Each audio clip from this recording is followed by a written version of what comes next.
saya Damiana Yasinta Ambu. Saya akan menjelaskan dokumen Abu Dhabi tentang persaudaraan manusia untuk perdamaian dunia dan hidup beragama. Paus Fransiskus telah mengadakan kunjungan bersejarah ke Uni Emirat Arab (UEA) pada 3 Februari 2019. Hal itu menjadi tongkat sejarah dalam dialog antara agama dan membuka pintu-pintu untuk berbicara tentang toleransi yang perlu didengarkan oleh seluruh dunia. Paus menegaskan bahwa iman kepada Allah mempersatukan dan tidak memecah belah. Iman itu mendekatkan kita kedatipun ada berbagai macam perbedaan dan menjauhkan kita dari permusuhan dan kebencian. Pada 4 Februari 2019 di Abu Dhabi, Paus Fransiskus bersama Imam Besar Al-Azhar Syekh Ahmed El Taibat telah menandatangani The Document of Human Brotherly for World Peace and Living Together.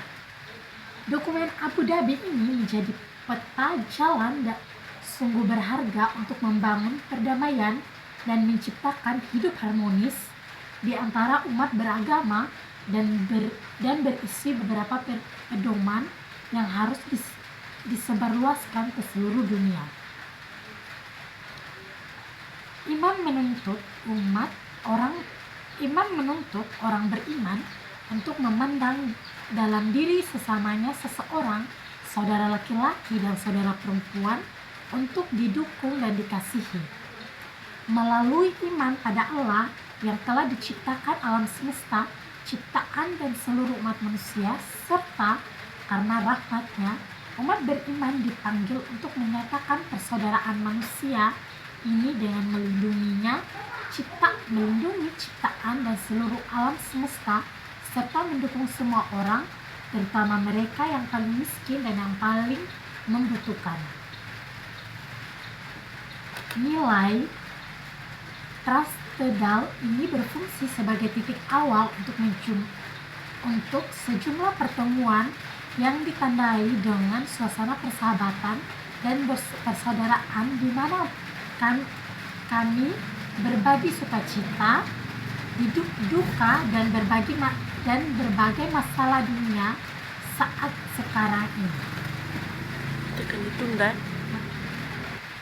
Dalam nama Tuhan yang telah menciptakan seluruh manusia yang setara dalam hak, kewajiban dan martabat, dan telah dipanggil untuk hidup bersama sebagai saudara dan saudari, untuk memenuhi bumi dan untuk mengenal nilai-nilai kebaikan, cinta, dan kedamaian. Langkah-langkah positif yang diambil oleh peradaban modern kita di bidang sains, teknologi, kedokteran, instruksi dan kesejahteraan, terutama di negara-negara maju, ingin menekankan bahwa terkait dengan kemajuan bersejarah seperti itu, bertetapan hebat dan bernilai hal-hal tersebut, terdapat korstor moral, pengaruh tindakan internasional, dan melemahkan nilai-nilai dan tanggung jawab rohani. Semua ini berkontribusi pada perasaan frustasi umum, ketersaingan dan keputusasaan yang membuat banyak orang jatuh ke dalam pusar intermente ateistik, akonotif dan fundamentalis agama, atau ke dalam intermissionistik dan buta yang pada akhirnya memicu bentuk-bentuk ketergantungan dan penghancuran diri individual atau kolektif. Sejarah menunjukkan bahwa ekstremis agama, ekstremis nasional dan juga intertoleransi telah menimbulkan di dunia, baik itu di timur barat, apa yang mungkin tersebut sebagai tanda-tanda Perang Dunia Ketiga yang sedang berlangsung sedikit demi sedikit. krisis politik besar, situasi ketidakadilan, dan kurangnya distribusi sumber daya alam yang adil hanya menguntungkan segelintir minoritas kaya hingga merugikan mayoritas penduduk bumi, telah melahirkan dan terus melahirkan banyak sekali jumlah orang miskin, sakit, dan meninggal. Hal ini menyebabkan krisis bencana yang telah menimbulkan korban di berbagai negara, terlebih dari sumber daya alam dan sumber daya orang muda yang menjadi ciri bangsa-bangsa itu. Dalam menghadapi krisis seperti itu, banyak mengakibatkan kematian jutaan anak-anak akibat kemiskinan dan kelaparan dan kebutaan yang tidak dapat diterima di tingkat internasional. Dalam konteks ini, bagaimana keluarga sebagai inti dasar masyarakat dan umat manusia sangat penting dalam melahirkan anak-anak di dunia, membesarkan mereka, mendidik mereka, dan membina mereka dengan pendidikan moral yang kuat dan rasa aman di rumah. Menyerang lembaga keluarga, meremehkan atau meragukan peran pentingnya adalah salah satu kejahatan yang paling mengancam di masa saat ini. Tujuan pertama dan terpenting dari agama adalah kepercayaan pada Allah, untuk menghormati dan untuk mengundang semua perempuan dan laki-laki untuk mempercayai bahwa Allah semesta itu tergantung pada Allah yang menguntungkan. Dia adalah pencipta yang telah membentuk kita dengan kebijaksanaan ilahinya dan telah menganugerahkan kita karunia kehidupannya yang harus kita lindungi.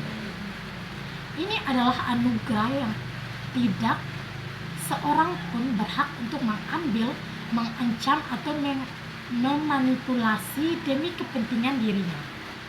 Sesungguhnya, setiap orang harus menjaga anugerah kehidupan ini dari alam hingga akhir alamiahnya, karena itu menguntungkan semua praktik yang mengancam kehidupan serta genosida, aksi terorisme, pemindahan paksa, pedagang manusia, aborsi, dan euthanasia. Juga menguntungkan kebijakan yang mendukung praktik-praktik ini. Agama tidak boleh memprovokasi peperangan, sikap kebencian, permusuhan, dan ekstremisme. Juga tidak boleh memancing kekerasan atau penumpahan darah. Realitas tragis ini merupakan akibat dari Gereja Katolik dan Al-Azhar mengumumkan dan berjanji untuk menyampaikan dokumen ini kepada pihak-pihak yang berwenang, pimpinan yang terpengaruh, umat yang beragama di seluruh dunia.